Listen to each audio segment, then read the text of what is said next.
I think it's one of the best books you've written. And I just love it. Anyway, we'll be back with Whitney in about 2.5 minutes. Go get a cup of Java, get a nice easy chair, sit back, and, just relax. We'll be back.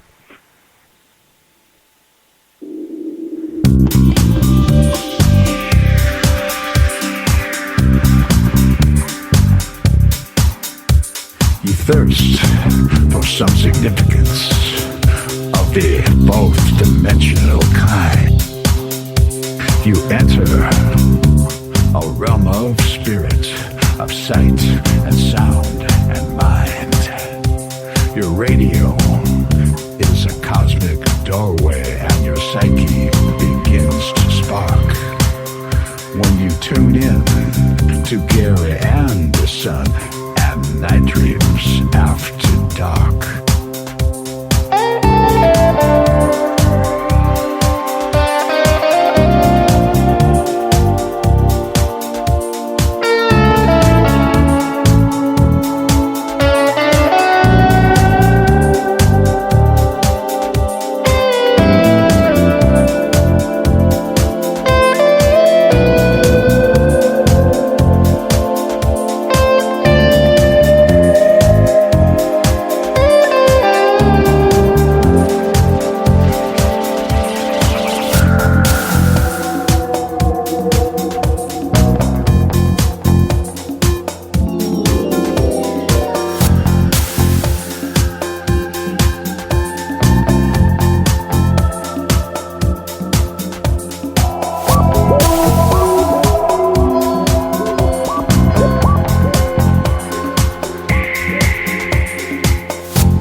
If you would like to hear Night Dreams Talk Radio on your local radio station, let them know. Tell them to check out www.nightdreamstalkradio.com. And thank you. You can advertise your business on Night Dreams Talk Radio, and you will be heard worldwide. Why not contact us at nightdreamstalkradio@gmail.com. Good evening or morning, depending on your time zone.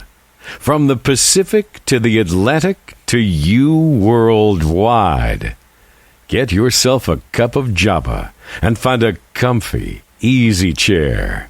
And get ready for Gary and his guest on Night Dreams Talk Radio After Dark.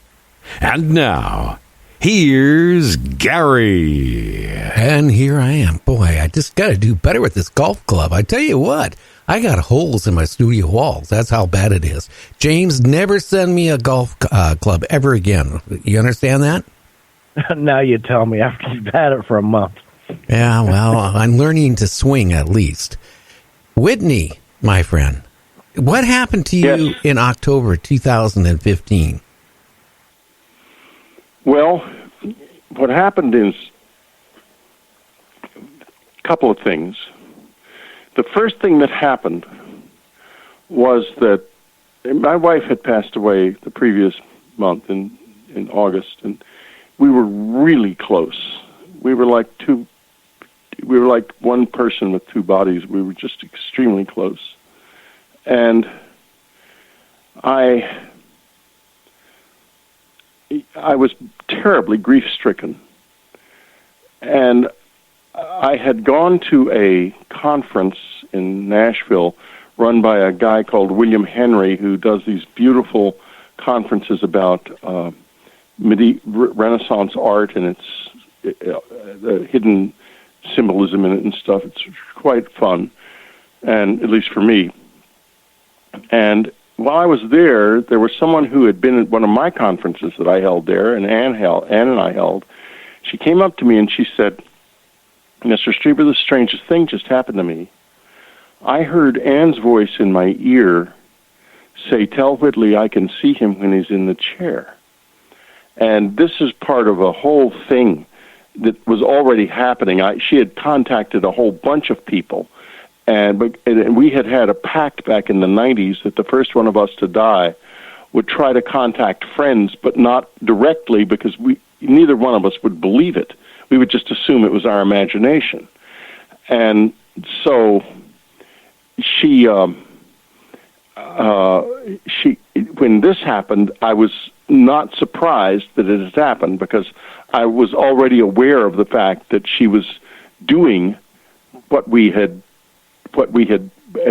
set up and planned to do way back then, because now it happened. I write a whole book about it called The Afterlife Revolution.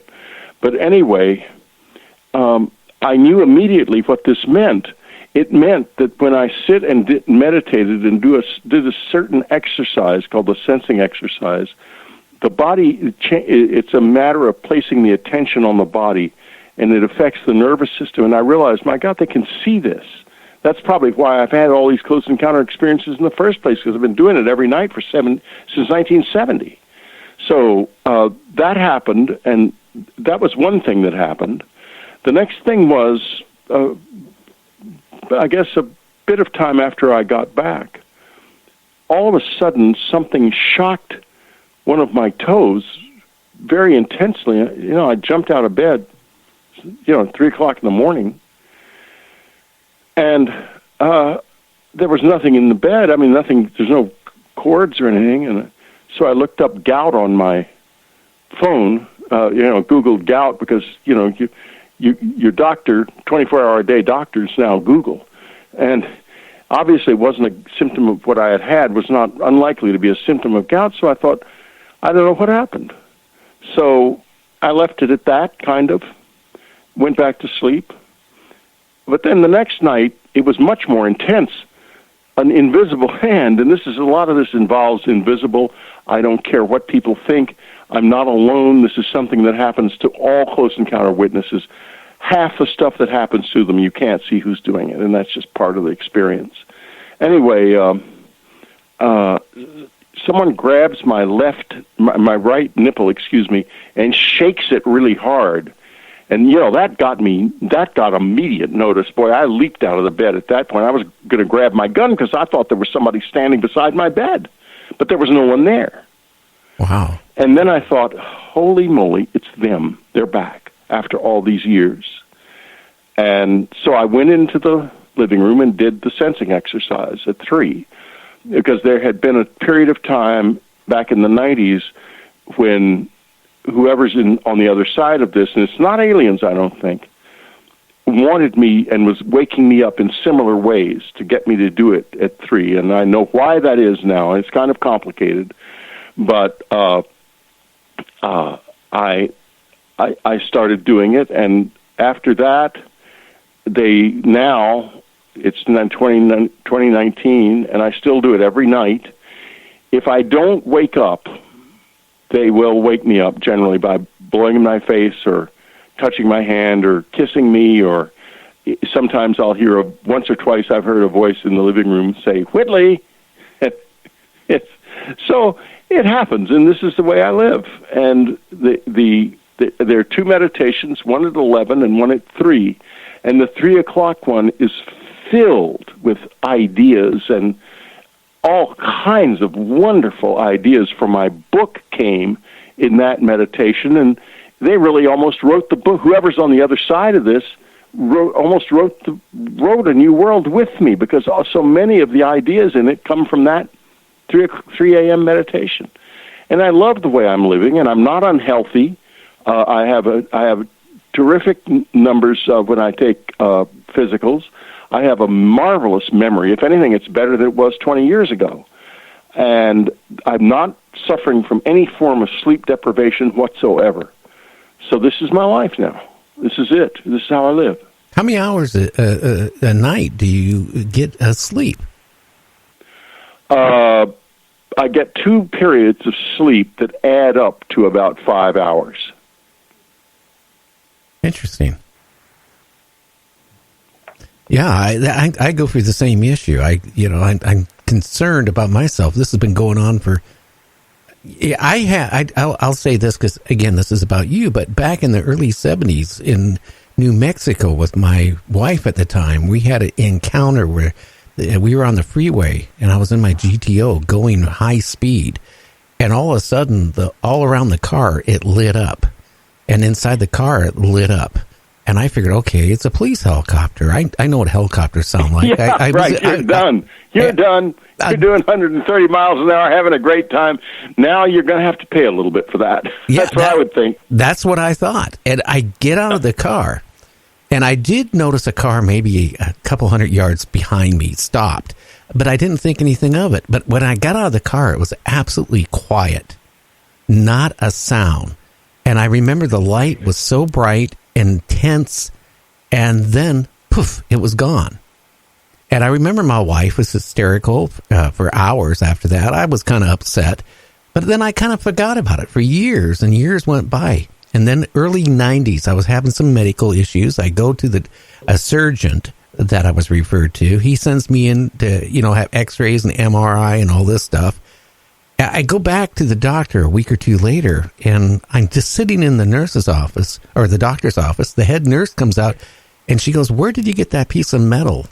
It's next to your spine. Did that happen when you were in the military?" And I go, "No, I fractured my tailbone in the military, but no, I never had any shrapnel or anything." I get into the doctor. He's looking is below my neck, and down a couple inches. And he's looking, he goes, "Well, there's no puncture marks." And then I freaked out, and I go, "Well, can you remove it?" And he goes, "No, there's scar tissue. If I go in there and try to remove it, you won't probably be walking. You'll be in a wheelchair." But he says, "We'll just leave it alone." You know what? So there you are. Well, you know what? You got it. It's there, and it's not going anywhere. But I left it alone. I didn't think anything of it. Then my oldest son, gets in trouble. I have to go to drug court once a month. I go into Pierce County Courthouse. I set their alarms off every month for a year. It got to the point after about the third time they were taking me in that special room with the latex glove, and they were trying to figure out what what I have. Do I have a weapon or something? And I tell you, it's scary. And then I got to the point I wouldn't fly on an airplane anymore because I would set the alarms off. I don't know. I don't know. This makes me wonder. Yeah. It does make you wonder, doesn't it? I mean, it looks like you're connected to this in some way. Yeah, I used to say to Art, "Look, Art, you're going to get an implant too now that I have one." He said, "No, I'm not. I'm not in that. That's not my life, my world." I said, "You're out there living in the desert in a double wide. They're going to come swarming in there one night and take you up, and you're going to get your implant." It never happened to him, unfortunately. He liked fast cars too. He had a car early on that he bought, and it was it could do like 140 or something. We were up, Ann and I were up there, and he says to Annie, "You want to take a ride with me?" She says, "Nope." He said, "Well, why not?" He said, "Because you're going to go 140 and scare me to death." but was that his? She was no fool. She knew what was going on. That was his Firebird, wasn't it?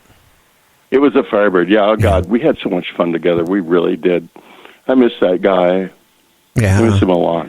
I will say this. I miss her too. I mean, maybe they're playing. It was a Firebird in the sky right now. Who knows? It could be. It's better than his Geo. I will say this.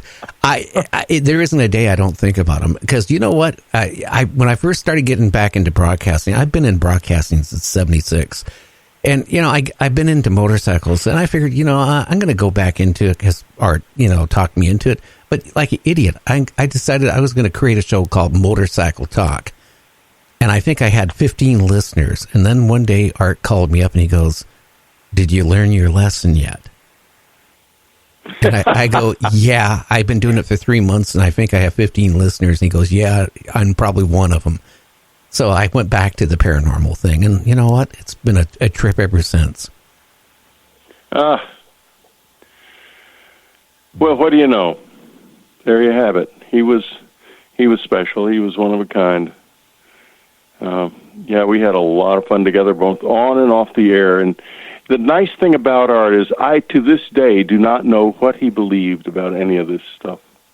Well, he did tell me that, he one of his little nice lectures, he goes, "You remember, this is entertainment. and just look Right. at it as entertainment. And